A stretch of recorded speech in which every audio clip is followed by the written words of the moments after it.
I'm still trying to process what happened yesterday. I'm not sure if it's the adrenaline wearing off or the sheer absurdity of the situation, but I'm shaking as I write this. So, here's the story. I was attending a conference in a downtown skyscraper, and I'd just finished a meeting with a potential client. As I stepped into the elevator, I noticed a familiar face, Rachel, my high school bully. We locked eyes, and for a moment, I thought I was going to lose my cool. We hadn't spoken in over a decade, and I'd often wondered what had become of her. The elevator stopped working around 2 p.m., and we were trapped. At first, the silence was suffocating. We stood on opposite sides of the elevator, avoiding eye contact. But as the hours ticked by, Rachel started talking. She told me about her struggles with anxiety, her failed relationships, and her regret over how she treated me in high school.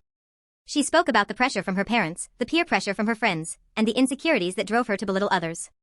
I listened, trying to keep my emotions in check. But as the hours passed, I found myself feeling empathetic towards her. She wasn't the same person I remembered. She was vulnerable, scared, and human. We started sharing stories, and I realized that we've both been carrying around the same emotional baggage for years. We talked about our fears, our dreams, and our disappointments. At one point, Rachel started crying, and I found myself comforting her. It was surreal. The person who'd made my high school years a living hell was now sobbing in front of me, and I was offering her tissues. We laughed, we cried, and we connected on a level I'd never expected. By the time the rescue team arrived, we'd formed an unlikely bond. As we stepped out of the elevator, Rachel turned to me and apologized for everything she'd done. I accepted, and we parted ways. It was like a weight had been lifted off both our shoulders.